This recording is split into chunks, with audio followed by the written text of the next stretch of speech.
নমস্কার বন্ধুরা, আপনাদের সকলকে এই চ্যানেলে স্বাগত জানাই। আজ আমাদের আলোচ্য বিষয় হলো জুন 2024 বৃষ রাশি বা বৃষ লগ্নের জাতক জাতিকাদের জীবনে কি কি পরিবর্তন আসতে চলেছে বা কোন কোন দিক থেকে আপনাদের সাবধানতা অবলম্বন করতে হবে। 30টা দিনের একটি মাস কতটা ভালো এবং কতটা মন্দ যাবে, জুন মাসের গ্রহগত অবস্থান অনুযায়ী কেমন যেতে চলেছে আপনাদের স্বাস্থ্য, শিক্ষা, অর্থ, কর্ম, দাম্পত্য জীবন সব কিছু নিয়ে পুঙ্খানুপুঙ্খভাবে আলোচনা করব। আপনারা জানেন জ্যোতিষশাস্ত্রে যে রাশিফলগুলো বলা হয় মূলত সেটা কিন্তু গোচর ফলের ওপর ভিত্তি করে বলা হয়। তাই জুন মাস 2024 সালে গ্রহগত অবস্থান কেমন আছে এবং প্রধান প্রধান গ্রহগুলি কোন কোন রাশি বা কোন কোন ঘরে অবস্থান করে আছে তা জেনে নেব। বৃষ রাশি বা বৃষ লগ্নের অধিপতি গ্রহ হলো শুক্র। ন্যাচারাল জোডিয়াকের এটি দ্বিতীয় রাশি। স্ক্রিনে আপনারা যে চার্টটি দেখতে পাচ্ছেন সেটি জুন 2024 সালের গ্রহগত অবস্থান। দেখুন, আপনাদের ফার্স্ট হাউস যেখানে 2 লেখা আছে সেটি হলো আপনাদের রাশি বা লগ্ন। আপনাদের প্রথমভাবেই দেবগুরু বৃহস্পতি, শুক্র, বুধ এবং সূর্য একত্রে অবস্থান করে আছে, যেটি একটি খুব ভালো সমন্বয়। এবং সেখানে সূর্য বুধ বুধাদিত্য যোগ তৈরি করেছে এবং শুক্র বুধ লক্ষ্মীনারায়ণ যোগ তৈরি করেছে। তাছাড়া আপনার দ্বাদশভাবে মঙ্গল স্বগৃহে অবস্থান করে আছে। আপনার পঞ্চমভাবে কেতু বিরাজমান আছে। শনি আপনাদের দশমভাবে স্বগৃহে শশ নামক পঞ্চমহাপুরুষ রাজযোগ তৈরি করে বসে আছে এবং একাদশভাবে রাহু অবস্থান করে আছে। এই চার্টের মাধ্যমে আমি পুরো মাসের গ্রহগত অবস্থান কেমন থাকবে সেটি আমি দেখিয়েছি। তার সাথে সাথে জুন মাসের প্রথম দিন অর্থাৎ 1 জুন মঙ্গলদেব আপনার একাদশ ভাব থেকে রাশি পরিবর্তন করে আপনার দ্বাদশভাবে নিজ ঘরে সঞ্চার করবে। এরপর শুক্র গ্রহ 12 জুন নিজ গৃহ অর্থাৎ বৃষ রাশি থেকে রাশি পরিবর্তন করে মিথুন রাশিতে প্রবেশ করবে, মানে প্রথম ভাব থেকে দ্বিতীয় ভাবে প্রবেশ করবে। বুধ গ্রহ 14 জুন প্রথম ভাব থেকে রাশি পরিবর্তন করে দ্বিতীয় ভাবে অর্থাৎ মিথুন রাশিতে স্বগৃহে প্রবেশ করে ভদ্র নামক রাজযোগ তৈরি করবে। সূর্যদেব 15 জুন প্রথম ভাব থেকে দ্বিতীয় ভাবে প্রবেশ করবে। তারপর বুধ গ্রহ পুনরায় 29 জুন রাশি পরিবর্তন করে দ্বিতীয় ভাব থেকে তৃতীয় ভাবে সঞ্চার করবে অর্থাৎ কর্কট রাশিতে প্রবেশ করবে। শনিদেব 29 জুন মার্গী অবস্থা থেকে বক্রী অবস্থায় পরিবর্তন হবে। পরবর্তী আলোচনায় যাওয়ার আগে আপনাদের মনে করিয়ে দেব, যারা যারা আমার এই ভিডিওটা দেখছেন তারা অবশ্যই লাইক বাটনটা প্রেস করতে ভুলবেন না যেন। আর নতুন নতুন ভিডিও পেতে চ্যানেলটিকে অবশ্যই সাবস্ক্রাইব করে রাখুন।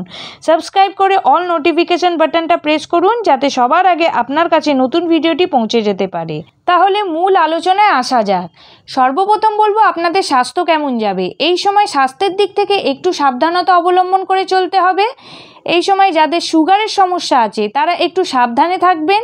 তাছাড়াও পেটের সমস্যা, চোখের সমস্যা, ব্লাড প্রেশারের সমস্যায় ভুগতে পারেন, কিন্তু এই ছোটোখাটো সমস্যা থেকে আপনারা বেরিয়ে আসতে পারবেন, সেরকম বড় কোনো সমস্যা হবে না। তাছাড়া আপনার চতুর্থপতি সূর্যদেব আপনার লগ্নে শত্রু রাশিতে সঞ্চার করছে।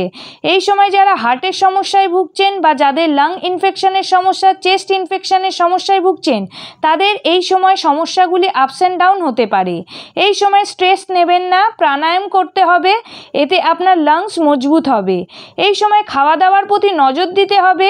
তেল, ঝাল, মশলাযুক্ত খাবার বা বাসি খাবার, ফাস্ট ফুড এই ধরনের খাবার থেকে বিরত থাকতে হবে, তাহলেই আপনারা সমস্যা থেকে বেরিয়ে আসতে পারবেন। এই সময় আঘাতপ্রাপ্তির সম্ভাবনা আছে, তাই একটু রাস্তাঘাটে সাবধানে হাঁটাচলা করবেন। যারা গাড়ি ড্রাইভ করেন র্যাশ ড্রাইভিং করবেন না, একটু সাবধানতা অবলম্বন করে চালানোর চেষ্টা করবেন। এই সময় আনএক্সপেক্টেড অর্থ লাভ হতে পারে। এমন কোনো টাকা যেটা আটকে আছে বা কোথাও ইনভেস্টমেন্ট করেছিলেন বা কাউকে ধার দিয়েছিলেন কিন্তু সেটা ফেরত পাবেন বলে আশা ছেড়ে দিয়েছিলেন, সেই রকম অর্থ প্রাপ্তির যোগ দেখা যাচ্ছে। যারা শেয়ার মার্কেট, ফাটকা, লটারিতে টাকা ইনভেস্টমেন্ট করেন তারা লাভান্বিত হতে পারেন। শিক্ষার্থীদের কথা বলতে গেলে আপনার পঞ্চমপতি বুধ আপনার লগ্নভাবে সঞ্চার করছে। পরবর্তীকালে 14 জুন রাশি পরিবর্তন করে আপনার দ্বিতীয়ভাবে অর্থাৎ মিথুন রাশিতে ভদ্র নামক রাজযোগ তৈরি করবে এবং আপনার পঞ্চমভাবে কেতু বিরাজমান আছে। 14 জুনের আগের সময়কালে পড়াশোনায় অমনোযোগ হবেন। এই সময় যতটা পড়াশোনায় এফোর্ট দেবেন ততটা ভালো ফল নাও পেতে পারেন। পড়াশোনাকে কেন্দ্র করে একটা ডিসস্যাটিসফ্যাকশন তৈরি হতে পারে, কিন্তু 14 জুনের পর থেকে আপনাদের পরিস্থিতি বেটারমেন্টের দিকে যাবে। এই সময় যারা প্রতিযোগিতামূলক পরীক্ষা দিচ্ছেন তারা ভালো ফল পাবেন। ক্যাম্পাস প্লেসমেন্টেও আপনি ভালো অফার পেতে পারেন। যারা বিদেশ যেতে চান তাদের বিদেশ যাওয়ার সুযোগ আসতে পারে। কর্মের দিক থেকে বলতে গেলে আপনাদের দশমপতি গ্রহ শনি দশমভাবেই স্বরাশিতে শশ নামক পঞ্চমহাপুরুষ রাজযোগ তৈরি করে বসে আছে, যেটি অত্যন্ত ভালো এবং দশমভাবে কোনো পাপ গ্রহের দৃষ্টি নেই। এই সময় আপনি অত্যাধিক পরিশ্রম অত্যাধিক চেষ্টা তো করছেন, কিন্তু ঠিকঠাক মানুষের সাপোর্ট পাচ্ছেন না। তবে 1 জুন থেকে মঙ্গলদেব আপনার সপ্তমপতি এবং দ্বাদশপতি হয়ে দ্বাদশভাবেই স্বগৃহে সঞ্চার করবে। যারা ব্যবসা করছেন এই মাসের প্রথম থেকেই ব্যবসায় গ্রোথ দেখতে পাবেন। যারা চাকরি পরিবর্তন করতে চাইছেন তাদের এই সময় চাকরি পরিবর্তনের সুযোগ পাবেন। এই সময় কর্মক্ষেত্রে সিনিয়রদের সাথে সম্পর্কের উন্নতি হবে। যারা কর্মক্ষেত্রে বিদেশে ট্রান্সফার হতে চাইছেন তাদের ট্রান্সফারের সুযোগ আসবে। চাকরি বা ব্যবসা কোনো আইনি জটিলতা থাকলে তাদের 1 জুনের পর থেকে সমস্যার সমাধান হতে চলেছে। মোটামুটিভাবে 12ই জুনের পর থেকে আর্থিক দিক থেকে একটা গ্রোথ দেখতে পাবেন। এই সময় আপনাদের প্রমোশন হতে পারে। যারা নতুন চাকরির জন্য ইন্টারভিউ দিয়ে বারবার অসফল হয়েছেন, 12ই জুনের পর থেকে নতুন চাকরি প্রাপ্তির সম্ভাবনা বাড়বে। যারা রিয়েল এস্টেটের ব্যবসা করেন তাদের উন্নতি দেখতে পাওয়া যাবে। এই সময় নতুন প্রপার্টিতে ইনভেস্টমেন্ট করতে পারেন। যারা বিদেশি দ্রব্যের ব্যবসা করেন তাদের উন্নতি দেখতে পাবেন। যারা সেলফ প্রফেশনে যুক্ত যেমন অভিনেতা অভিনেত্রী মেকআপ আর্টিস্ট ডান্সার সিঙ্গার এদের উন্নতি দেখতে পাওয়া যাবে। যারা লাভ রিলেশনে আছেন তাদের কথা বলতে গেলে আপনাদের পঞ্চমপতি বুধ আপনার লগ্নেই লগ্নপতির সাথে বসে আছে, যেটা একটা ভালো সমন্বয়, এবং কেতু আপনার পঞ্চমভাবে সঞ্চার করছে।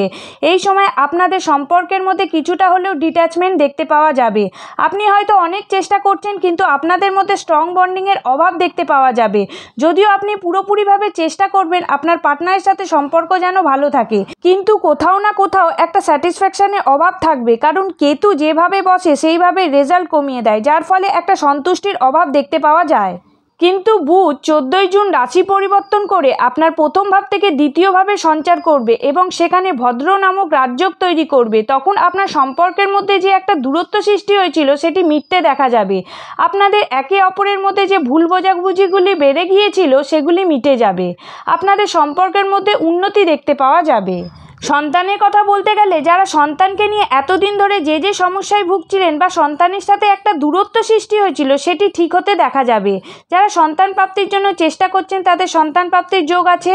দাম্পত্য জীবনের কথা বলতে গেলে আপনার সপ্তমপতি গ্রহ মঙ্গল সে আপনার দ্বাদশভাবে স্বরাশিতে অবস্থান করবে এবং আপনার সপ্তমভাবে দেবগুরু বৃহস্পতির সপ্তম দৃষ্টি থাকবে। এই সময় দাম্পত্য জীবন ভালো যাবে, তবে আপনার পার্টনারের জন্য ব্যয় বাড়তে দেখতে পাওয়া যাবে। যারা বিদেশে সেটেল হতে চান তারা বিদেশে সেটেলের সুযোগ পাবেন। যারা ব্যবসায় বড়সড় অ্যামাউন্ট ইনভেস্টমেন্ট করতে চান তারা ইনভেস্টমেন্ট করার আগে একটু দেখে শুনে করবেন, তা না হলে ক্ষতির মুখে পড়তে পারেন। আর্থিক দিক থেকে এই মাসটি যথেষ্ট ভালো হতে চলেছে, কারণ বহুদিন পর আপনার দ্বিতীয়পতি গ্রহ বুধ দ্বিতীয়ভাবে অবস্থান করবে, তাই আর্থিক দিক থেকে একটা গ্রোথ দেখতে পাবেন। এতদিন ধরে আপনার আত্মীয় স্বজনের সাথে যে সম্পর্ক নষ্ট হয়েছিল বা সম্পর্কের মধ্যে একটা দূরত্ব সৃষ্টি হয়েছিল সেটা ঠিক হতে চলেছে। মোটামুটিভাবে বৃষ রাশি বা বৃষ লগ্নের জাতক জাতিকাদের জুন 2024 কেমন যেতে চলেছে সেটি নিয়ে আমি বিস্তারিতভাবে আলোচনা করার চেষ্টা করলাম। আজকের আলোচনাটি এই পর্যন্তই ছিল। ভিডিওটি ভালো লাগলে অবশ্যই লাইক অ্যান্ড শেয়ার করবেন। আপনারা সকলে ভালো থাকবেন। আজকের মতো এই পর্যন্ত। নমস্কার।